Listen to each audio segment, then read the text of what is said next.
Think about it. Think about it.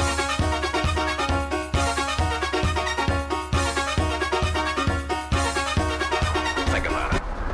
Welcome back to High School Basketball Weekly once again. Tim Maury alongside of Rick Bua. And Rick, we are fast approaching the end of the regular season of high school basketball this year and getting ready for tournament play. And we had a great week of action on both the boys and the girls side. We had some great action, and some of those teams, Tim, in Western Mass and Berkshire County, especially the four that we cover, have played anywhere from 13 to 16 games on an 18-game schedule. So it is coming really, really close to the end of the regular season. Absolutely.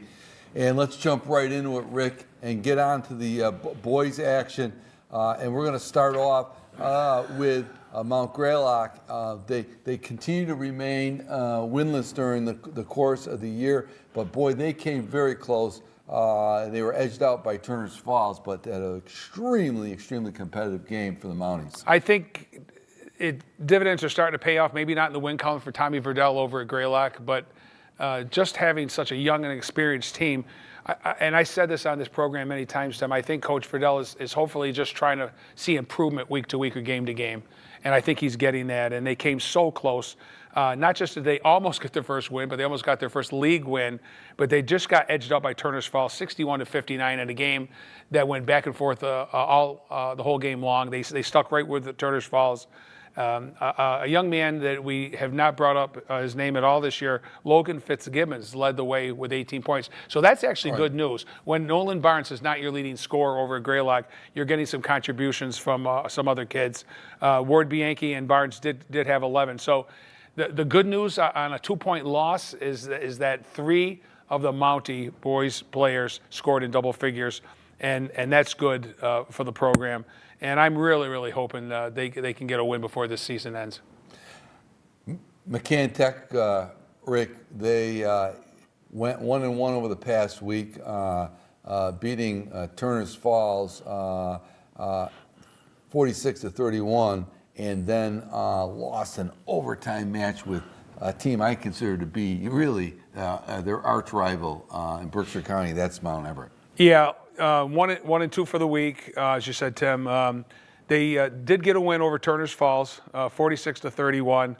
Zach Hullen led the way with 17, and Eric Russo 11, and that's the 1-2 punch. That's the 2 of the high scores all season long, pretty much on a regular basis for Coach Chris Bullitt.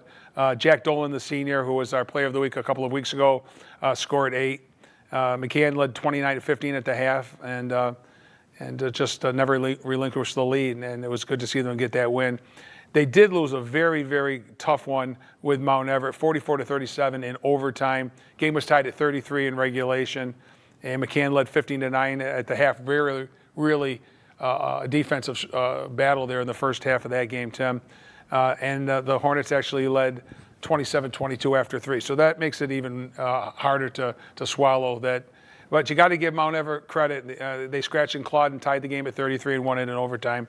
The leading scorer, again, was Eric Russo with 11. Zach Hullen had 10. So they kind of flip-flop back and forth as the 2 top scorers. All right. And then they lost a tough one just the other day, 50-45 to Hamden Charter. Howland led the way with 19. And for his efforts, we're going to give Zach Howland the Boys Player of the Week. Yeah, absolutely. Well-deserved. Zach Howland from the McCann Tech Hornets, the junior, had a great week of action, Rick, and you can see it right there, scoring in double figures in 3 consecutive games for McCann. And Coach Bullitt has to be really enthused about the junior, Zach Howland. He's going to have him back for another year, and he is really starting to come on strong. He is, but you could see it coming.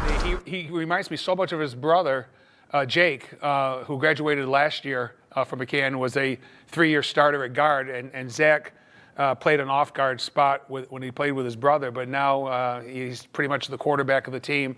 The ball is in his hands a lot, and he's a good passer, and he's a good shooter, and he scores. And he's only a junior, and that's really, really good for their program, too. Absolutely.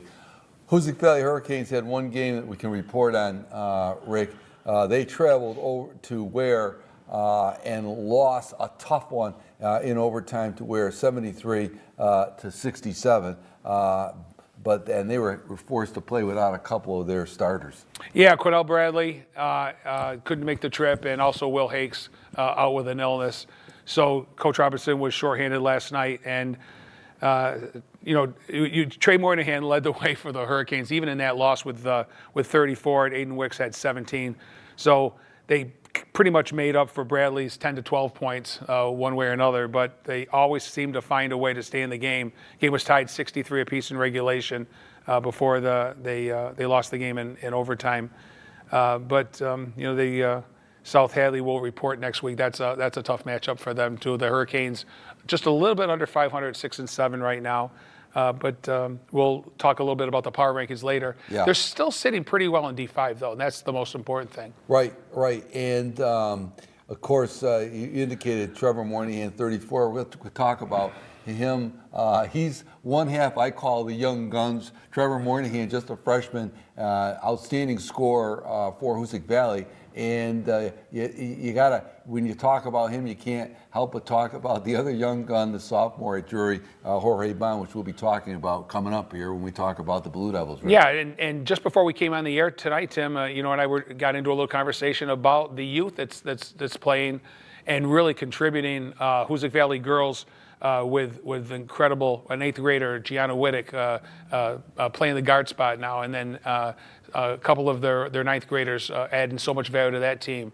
Jorge Bond, of course, in his second year starting for Coach Reset at Drury, and Trey Moynihan, who got a lot of playing time as an 8th grader and now is just simply lighting up scoring here in Western Mass. So right. It's really, really good to see the younger players. We could go on and on with every team. So. And talking about the Blue Devils and Jorge Bond, they split over the past week. Got beat by Wacona down at Wacona in a very competitive game there until the fourth quarter, and then hung on to defeat Mahar over at Mahar, Rick. Yeah, at the Wacona game, Tim, that for Coach Reset, regardless if it's a new gymnasium or the Ed Hadley Gymnasium now, but regardless, it's always been a tough place to play. Coach Reset gets his kids ready to play there. It's just a tough place to play. I don't know if he would tell you that himself, but I've seen it over the years, and they're there every year, one way or another. Drury got outscored 20-7 in the third quarter, and that was the difference in the game. They actually led by 2.5, so they know they can stick with the Wacona Warriors, and Wacona's down in record a little bit this year, right. but they still have a pretty good team. They play in that tough league with Pittsfield and Taconic and Agawam, and West Springfield's not having a real good season this year, but still a big school. And I think Wacona playing those teams in that league makes them much better. But then a good basketball team finds a way to put that loss aside or even put a win aside and get ready for the next game. And they did. And they traveled to Mahar and came home with a 58-49 victory just the other day. The Blue Devils led by 19 at the half at 36-17. And Mahar never went away. They came back and made a game of it at the end, but Drury hung on. Jorge Bond had an outstanding game with 28 points. Sammy Mormon, I'm going to say was held to 8 points, Tim, because he's been averaging double figures all year long. And Lucas Hamilton, a young man that started for a while and has given Coach Reset some good minutes off the bench, had 7. And they play shorthanded, too, like the Hurricanes did. They played without Ramel Alvarez and Connor Hinkle with illness, too. And had a young man that got hurt in the JV game that was going to see some varsity action. Right. That's a good win on the road in that league. And Drury's in second place. Absolutely. And that league just behind Pioneer Valley. And talking about Drury and Hoosick Valley, Rick, coming up on February 11th, our game of the week, it's going to be a dandy. It's the classic, Hoosick versus Drury. That'll be up in North Adams. We'll have that game live. We'll be going to be simulcasting on WMNB LP 107.1. You can see the game right here on channel 1302. That is Tuesday, February 11th. We're actually, Rick, we're going to be on the air at 6:30 with a special live edition of High School Basketball Weekly. Myself, yourself, and John Franzoni will be on air at 6:30, and we're going to be featuring that night the top 10 all-time players from High School Basketball Weekly selection, both at Drury and Hoosick Valley. That is going to be quite a show. We're putting together information on the top 10. We continue to work on it, and we'll be putting it together. And talking about the top 10, we'll be talking about the girls in just a minute, but we will be revealing the boys' top 10 all time on that special edition of High School Basketball Weekly, Tuesday, February 11th, right here on channel 1302, and simulcasting on WMMP LP. We should have a whale of a time putting that together. We certainly did with the girls, Rick. Yeah, it's kind of like our Super Bowl. We very, very much love doing the game live from either Drury or Hoosick Valley, the girls' game every year. But the boys is like the classic. And even when one of the teams is a little bit more dominant than the other, they seem to rise to the occasion because of the rivalry and always give us a really, really good ball game, both in Cheshire and up at the Buckyball Gym in North Adams. Right. So very much looking forward to that one on the 11th. Let's talk a little bit about the power rankings, Rick. We alluded to it. And, you know, the power rankings have been coming out now for a couple weeks. And, of course, we want to focus in a little bit on the two Northern Berkshire teams who are in the hunt, Hoosick Valley and Drury. Hoosick Valley, believe it or not, in Division 5 with a record of 6-7, they are currently ranked number 9 in the power ranking. And Drury Blue Devils are right behind them at 10. Now, that's going to flip-flop, I think, because it doesn't take into consideration Drury's win at Mahar, right, and Hoosick Valley's loss at Ware. So we'll have to see that later in the week. Next week, on the next week broadcast, we should have an updated power ranking in Division 5. But Drury and Hoosick still in the hunt, and really part of it is the strength of schedule that they play with. It is, and I'm a little bit surprised that Drury went from a 3 right, with the loss at Wacona by more than 10 to a number 10. But it'll all come out at the very, very end. And either way, they're both going to be in the top 10. There is nothing to pick up one team over the other. Those two teams mirror each other so well this year. Still very young, great coaches, great programs at both schools. And one record may be a little bit better than the other, but that's also strength of schedule. So right, it's going to be a great game up in Drury this year. And those two teams have nothing to worry about. They're going to set fine for the Western Mass at the end of the year and for the D5 tournament. They're going to be okay. Right. So let's turn to the girls' action, Rick. And the Mount Greylock Mounties had a tough week. They lost to Wacona, but they lost a very, very tough, close game to Monument Mountain as well. And all these games are important now. Yeah, they lost that game to Wacona 69-27. Maddie Powell led the way with 11 points for Coach Jacoby's team, who stand at 5-8 and 1-7 in the league. And their one win in the league came against Monument Mountain earlier in the season, but they did drop that game the other night, 45-43. The good news there was they got some really, really good scoring by the Drake sisters. Madison actually led the way this time with 16, and Tanley had 15. And they're, again, I can't emphasize enough that Coach Jacoby's team, how young they really are, and he's doing very, very well with those kids. They're AJ Pelkey is playing a role. Also, Mia Filio, he's got some players there, and he's got some youth there, and the sisters, the Drake sisters, played really, really well last week, and. They've got Pope Francis that we'll report on next week. And so it's kind of tough. It's a tough league they play in, too, right, with Drury, Belchertown, Agawam, Pope Francis. So it's a tough haul. Yeah, it is. It's a very, very competitive league with those teams in it. And they're hanging in there at 5-8. And in the terms of the power ranking, they're in it because it's such a tough league, Rick.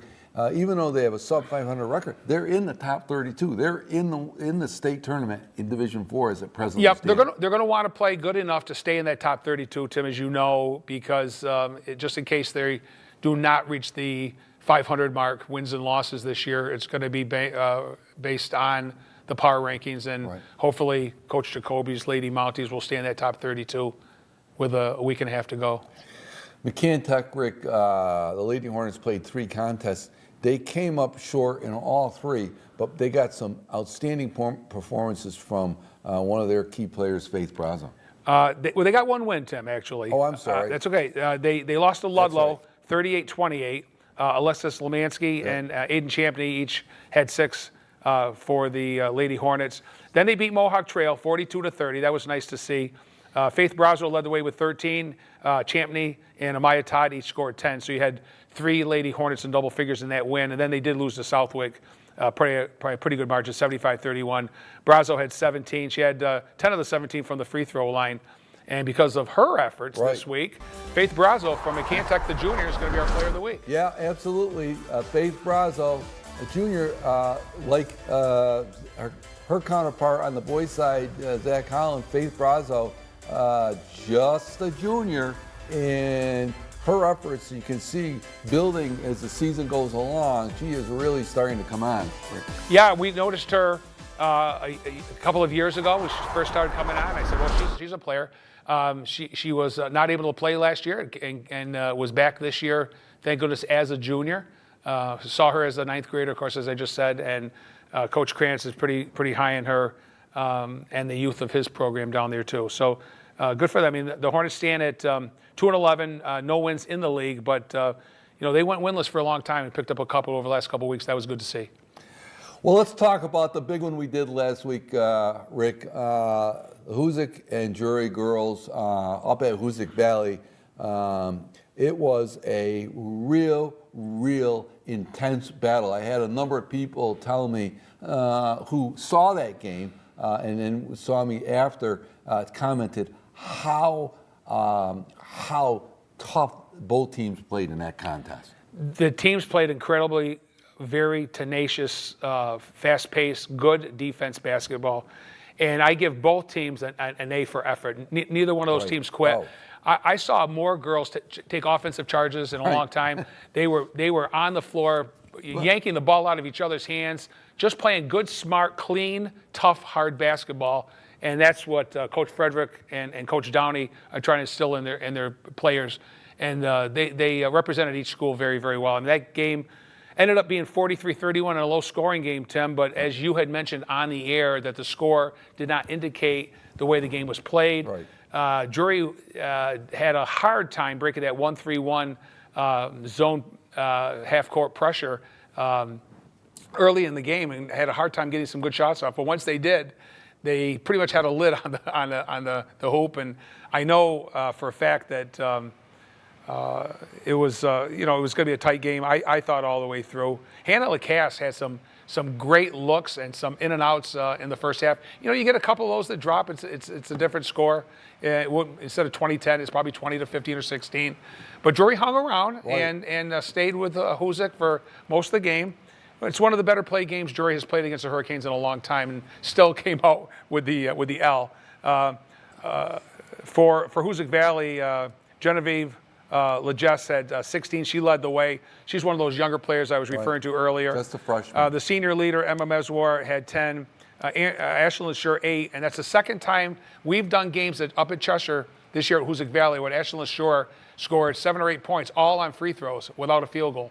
So, and Reagan Shea had 6. So good for them. And for the Blue Devils, Elise Daly led the way with 9. Ashlyn Hayden had 7. Delaney Hayden, her sister, had 6. And Jacinta Felix was held to 5. But I give Jacinta a lot of credit because she played hard. And she's not looking to score as much as she has in the past because she's looking to dish to her teammates. That's just the way, the style that Coach Downey plays. When she has a shot, she does. But her scoring's been down a little bit. But nevertheless, it was a good ball game. And then the Blue Devils dropped a really close one at Wacona, where they played really well again, Tim, 49-43. Right. At Wacona, where I say it's very, very tough to play. Jacinta Felix and Addison Shepard, the 9th grader, each had 11 points. Hannah Lacasse had 9. So a couple good games that the Drury Blue Devils won and couldn't come away with a win. Right. And despite those losses because of their strength of schedule, Rick. In the power rankings, they're still number 6 in the power rankings. We'll have to see the updated power rankings as they come up. But they're in that top 10. Huzik right now is number 1 by virtue of those the victories that they had this past week.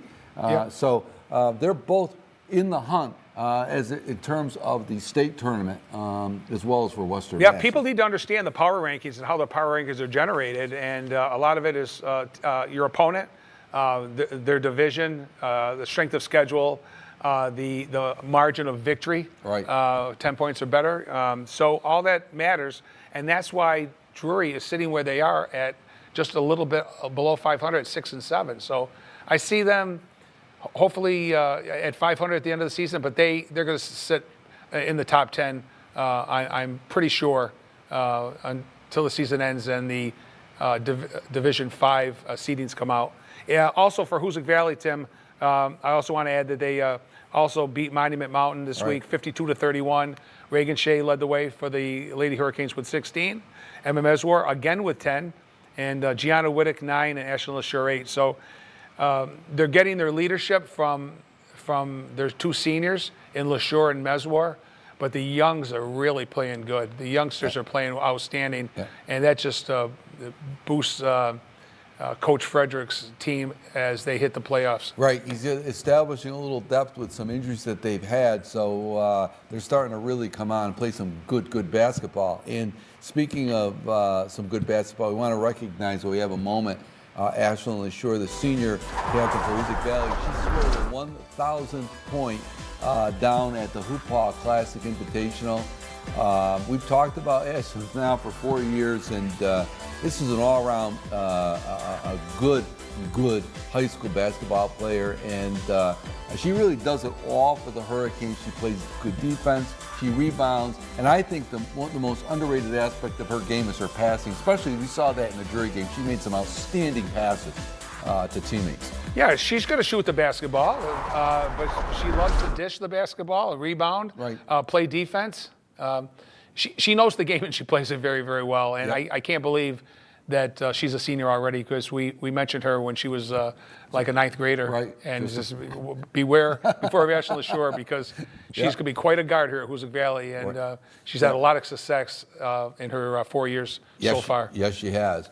And, one of the things we were able to do, we had a special edition of High School Basketball Weekly before that live broadcast up at Hoosick Valley, and we announced our top 10 players of all time, both for Hoosick Valley and for Drury. And here's the list here that we had at Hoosick Valley, and it's quite a list indeed when you look at it. And we went through it with both yourself and Coach John Franzoni giving his input. And one of the players that we wanted to feature this evening on that list, Rick, is Fallon Field, who graduated in 2018, and Fallon, 1,000-point scorer for Hoosick Valley. She won 4 Western Mass titles, went on to play college basketball at Bowdoin. She was a tournament MVP, 3-time Western Mass tournament MVP, and a little bit like Ashlyn LaSure, Rick, a young lady who did it all on that basketball court. She played all facets of the game very, very well. Yeah, she plays inside, she plays outside. But I think the thing that I admire the most about a lot of these girls at Fallon is one of them is just the simple fact that they get as much joy in taking an offensive charge, rebounding, passing. It isn't always about the points. It's about the W. It's about leadership, camaraderie with the team, and Fallon Field was an outstanding player for 4 years. She was a privilege to watch and to broadcast her games over the years. Without a doubt. And of course, not to be left out, we went down the jury list as well, Rick. And what a lineup of players you have here, starting with Mary Gaudreau back in 1979. She was a 1,000-point scorer as well. Just a list of some great players that have donned the uniform at Drury High School. Taylor DeSanti, Sarah Petropoulos, Caitlin Cunningham here, Bethany Lord, probably the best big at Drury High School in her career, Sarah D'Arcangelo, and Michelle Boudreau, Erica DeSanti, Lauren Hobby Welch. We want to feature out of this list this week Danielle Rossett. She was an all-around outstanding player. Not a 1,000-point scorer, Rick, but as we denoted in our broadcast, she was a player you had to scheme for because she was so dominant with the ball on top and such a good passer, setting other players up. You really had to defense her. Well, she's got the name, and she just reminds me. She reminds me so much of her dad, Right. and she reminds me so much of her younger brother Reese, Right. who we watched play at Drury, and of course her dad, Coach Jack Brissett, in the early '80s, two-time Western Mass Most Valuable Player and Western Mass champ, and she learned from the best. Outstanding basketball player. Will make a great coach someday if she wanted to. Right. Just so smart about the game of basketball, and knows more than a lot of adults do about the game, and a lot of boys about the game. So she was just a 3 or 4 way player. Right. One of several players that we highlighted in the top 10 list for both teams, Rick, that were not necessarily, I mean, Danielle Rossett scored her share of points, no question about it, but they weren't necessarily 1,000-point scorers, but they were so valuable to their team and so complete players, they could not be left off that list. And for instance, like at Hoosick Valley, another player we talked about during the broadcast was Riley Robinson. Not a 1,000-point scorer, of course, the right lineage there, and but just complete basketball players, right? Yeah, they both are. Riley she'd be the girl on the floor taking the offensive charge, Right. and you don't see that a lot in girls basketball. But again, a lot like Danielle Rossett and coached well by her dad. She just knew the game so very well, and she was just outstanding in every aspect, all the phases of basketball. Right. And again, we want to repeat that we're going to be unveiling our all-time selections on the boys' side and our broadcast when we go live at Drury High School on Tuesday, February 11th. Tuesday, February 11th, we're doing that game live right here on Channel 1302 with a simulcast, God willing, on WMMB LP 107.1, and that game started around 7 o'clock, but we're going to be on air live with a special edition of High School Basketball Weekly at 6:30 like we did with the girls, and to review all the action and preview the action and also unveil our top list. So continue to weigh in if you see us. We got a lot of information on the girls, was very valuable. We've got some great information on the boys' side, and it will be interesting to see how our final lists come out on both cases. It's going to be a lot of fun. We're still generating information. A lot of people, and I mean tons of people, are giving us information on the boys' teams for both Adams and Hoosick Valley High, and of course Drury High School. While we have just a minute, Tim, I just wanted to add a couple of quick things that we don't get a chance to talk about some of the South County teams or the Central County teams, but the Lennox Millionaires coach Nicole Patel is on the girls' side. Remained perfect on the season. They knocked off Mahar and Lee. They are 13-0, 7-0 in the league, and playing really good basketball. Also on the girls' side, PHS is still sitting at 11-1, some great records. On the boys' side, Monument Mountain at 13-1, and that one loss was to Clinton in a game that they had a huge lead and just relinquished it late and couldn't hold on. So we've got some great teams here in Berkshire County, and of course the 4 that we cover here, also with McCann, Greylock, Hoosick Valley, and Drury. And the action is going to continue, Rick, to heat up as we approach the end of the regular season and get ready for tournament action. And that's really when it all takes off here. And we're going to be there to cover it all right here on High School Basketball Weekly. So remember to stay tuned every Thursday night at this time, 7:30 p.m. We rebroadcast again at Saturday at 10 o'clock in the morning, and again Sunday night at 7, followed by our high school game of the week, which will be coming up next right here on Channel 1302. So long.